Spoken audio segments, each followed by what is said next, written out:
This story is brought to you by A Voice Podcast News. Why humans are vanishing *, every 2 years, 1 million Japanese disappear. China's population is expected to halve by the end of the century. The median age in Italy has reached 48. All around the world, birth rates are plummeting. Is humanity on the verge of dying out? What's really happening, and how bad is it? For hundreds of thousands of years, the human population barely grew, plagued by disease, famine, and war, until the Industrial Revolution. Exponential progress led to exponential growth, bringing the population to 6 billion by 1999 and 8 billion just 24 years later.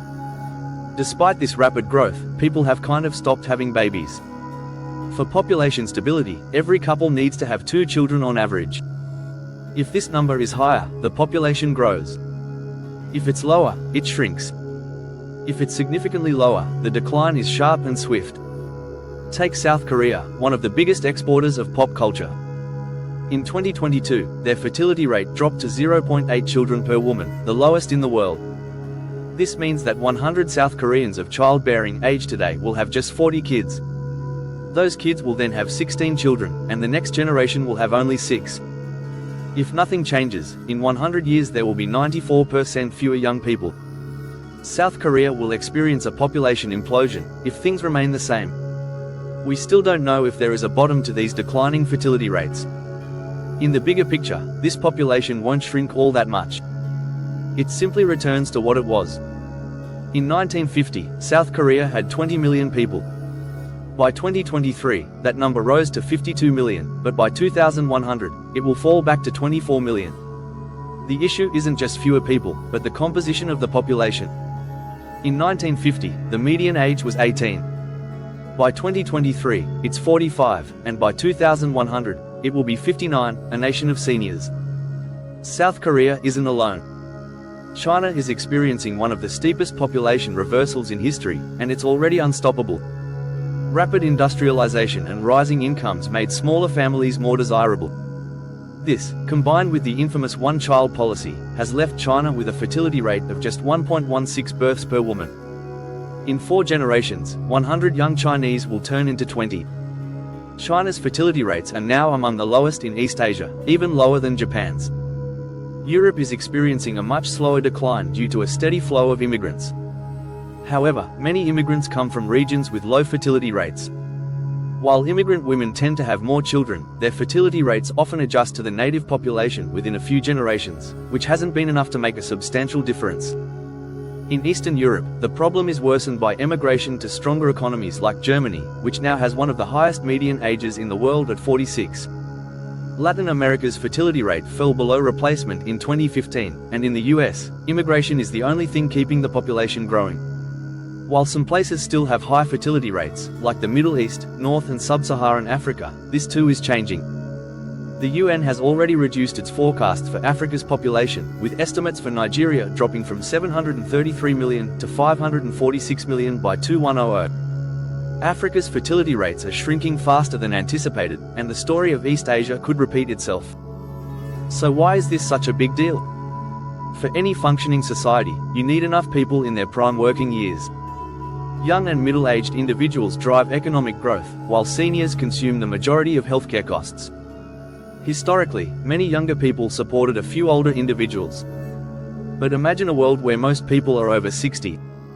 The financial strain on the younger population would be unbearable, even in the wealthiest nations. This would lead to longer working years, skyrocketing healthcare costs, and poverty, as shrinking state revenues struggle to keep up with rising expenses. Technology could help soften the blow, but it can't fully compensate. This scenario is already unfolding. 11 out of 31 provinces in China are running pension fund deficits.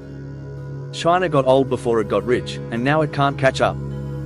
By 2050, China's working-age population is predicted to shrink by 200 million people, the equivalent of the US's entire working-age population.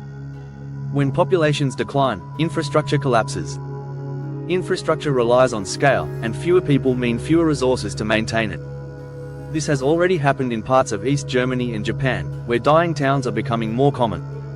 Contrary to what some might think, fewer people don't lead to prosperity. Prosperity is created by people's ideas and work, not merely by resource availability. An aging society could also lead to governments favoring the elderly, focusing on short-term solutions rather than investing in the future. This would further hinder progress on critical issues like climate change. While some argue that a shrinking population is good for the environment, the world's population will continue to grow for at least 60 more years.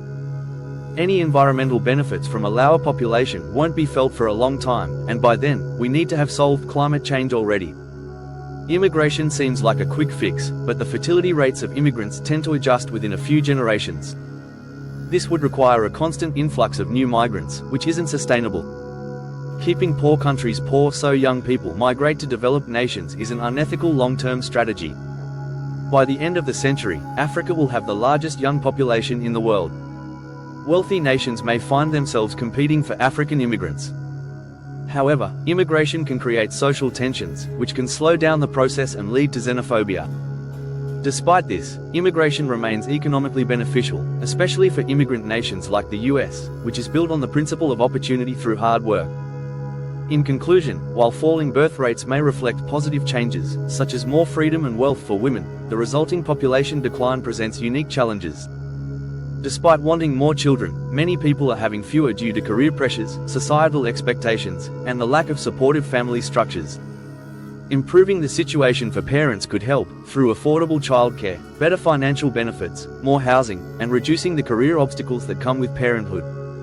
Parenthood shouldn't be seen as a career killer, and cultures need to become more supportive of families. In the end, humanity won't die out. The composition of our societies is changing rapidly, and we must address these issues sooner rather than later. But we've faced hard challenges before, why should this one be any different?